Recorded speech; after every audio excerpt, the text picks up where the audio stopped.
আসসালামু আলাইকুম। আজকে আমি আপনাদের সাথে শেয়ার করব আলুর পরোটার খুবই সহজ একটা রেসিপি। এর চেয়ে সহজ রেসিপি আর নেই। এর জন্য আমি এখানে প্রথমে নিয়ে নিচ্ছি ম্যাশ করা আলু। আলু সেদ্ধ করে খুব ভালোভাবে ম্যাশ করে নিয়েছি যাতে এতে কোনো দলা না থাকে। আর নিয়েছি পেঁয়াজ বেরেস্তা, কাঁচামরিচ কুচি, খুবই অল্প পরিমাণ গরম মসলার গুঁড়ো আর স্বাদমতো লবণ, চিলি ফ্লেক্স আর টালা জিরার গুঁড়ো নিয়েছি। আপনারা আপনার স্বাদ মতো ঝাল কমিয়ে বাড়িয়ে নিতে পারেন অথবা পেঁয়াজ বেরেস্তার বদলে কাঁচা পেঁয়াজও নিতে পারেন। এখন আমি সবগুলো খুব ভালোভাবে মাখিয়ে নিচ্ছি। ধনেপাতা থাকলে অবশ্যই ধনেপাতা এড করতে পারেন। সবগুলো ভালোভাবে মাখিয়ে নিয়ে এখানে আমি দিয়ে দিব ১ টেবিল চামচ ঘি। এখানে আপনারা বাটার অথবা সরিষার তেলও ব্যবহার করতে পারেন ঘি না দিলে।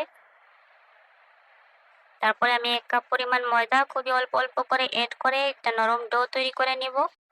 এতটুকু আলুর জন্য আমার প্রায় ১ কাপ থেকে একটু বেশি ময়দা লেগেছে। ডোটা তৈরি হয়ে গেলে উপরে একটু তেল মাখিয়ে ৩০ মিনিট রেস্টে রেখে দিব। ৩০ মিনিট পর ডোটা একটু মথে নিয়ে লেচি কেটে নিচ্ছি আমি।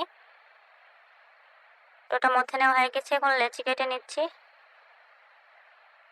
লেচি কেটে নিয়ে আমি একটা রুটি করে নিব। রুটিটা খুব বড়ও হবে না, খুব পাতলাও হবে না।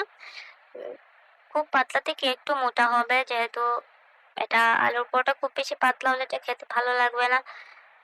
আমি রুটিটা করে নিচ্ছি।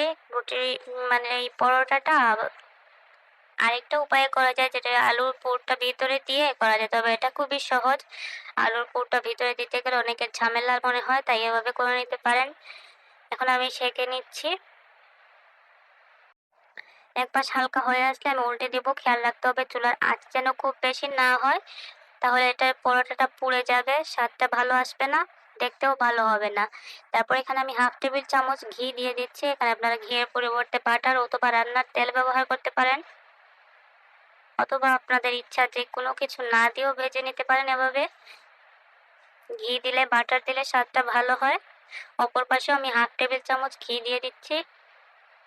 অল্প আঁচে চেপে চেপে ভেজে নিচ্ছি। ভাজা হয়ে গেলে তুলে নেব।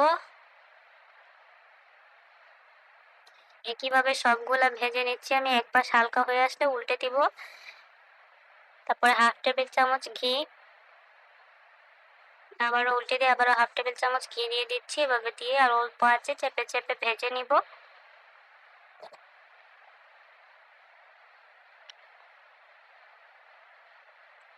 ভাজা হয়ে গেছে, তুলে নিচ্ছি। এই পরোটাটা যে কোনো মাংসের সাথে খুবই অসাধারণ লাগে। আপনারা একবার অবশ্যই ট্রাই করে দেখবেন বাসায়।